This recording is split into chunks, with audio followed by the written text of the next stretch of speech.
I'm going home soon, though maybe that's not entirely true. I mean, after all, I live here, in New York, 9 months out of the year. And I go to school here, and work here, walk around here, run here sometimes. I eat here most of all. At this point, it's my home. The other 3 months of the year, I'm in transit, visiting family spread out from DC to Chicago. But this time, I'm going home to Austin, Texas. Or rather, I'm going to Austin, where I grew up. I haven't lived there in a while. Naturally, going back to Austin has me thinking about places. New York and Austin, they're different places. Anyone who moves to New York at some point feels the city's tension, speed, uncontrollable frenetic energy. Especially if you're from a smaller town. Especially if that smaller town is in the South, where, if I remember correctly, time moves like molasses and people take surface streets for fun. New York was startling at first, but I've gotten used to its pace now. Does that make me a New Yorker? No. But it does mean that I've gotten used to a more frenetic pace of studying, working, living. Yet, in many ways, I miss the slow-going person I was when I lived in Texas. I feel weird and grown and like I've been put into a particle accelerator, like from The Flash. I don't know if a place defines a person, but I've definitely moved far enough away from Southern life that I feel a pull to go back in time. I am excited to chill out for a few days, to visit the town I grew up in but didn't get to say goodbye to, visit the place that created me, or something. En route, I think of Texas like I remember distant, hazy memories. Not tangible, but close at hand. I haven't been back during a time so normal since high school.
Have you ever had one of those moments where you see one of your teachers or professors outside of the classroom, and then it hits you that they have a life of their own, outside of teaching you?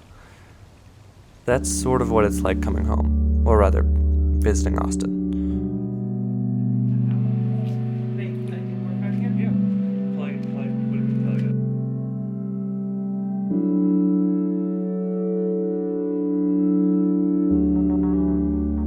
Austin is nice, the days are long, the weather is warm, and my cat still finds me pretty uninteresting.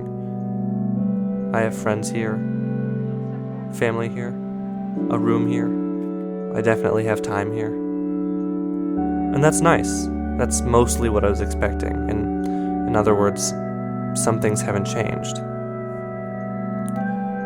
But there comes a time, it seems, when you have to realize that places change even when you aren't there to see that happen. Life goes on without you, etc.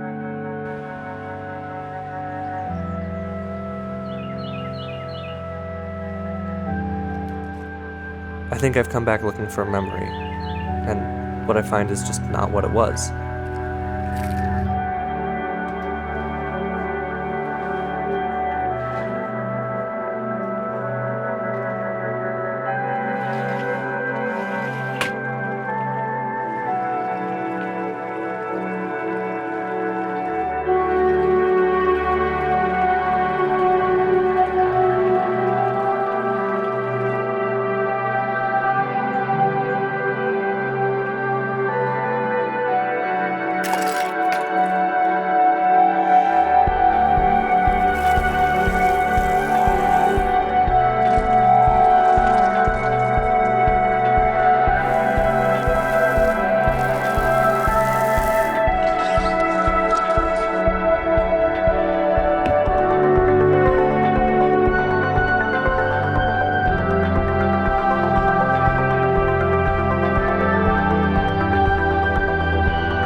When I walk around, I don't see the impressions I hold in my head when I'm in New York. I see new sidewalks, new buildings. Lots of places. Places to which I didn't get to say goodbye, but can't really say goodbye to now either. And maybe that's how it goes. Texas feels slow now, but I want to be here, but I also find here rather unfamiliar. I mean, I've changed, but rather than having changed with it, I've changed apart from it. I think I've realized that everyone goes through this, the turning point between childhood and adulthood, casting one off to don the other. It sounds funny, but home, in the end, is a little bit of an illusion. Maybe, in the end, home is where you take it.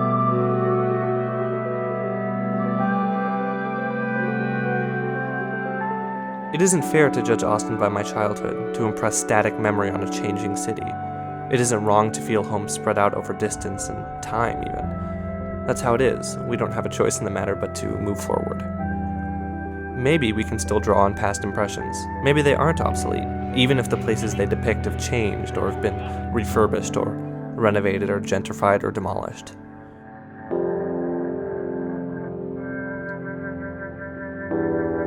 It's a truism. We all know it, but it's startlingly apparent at the moment. Life goes on.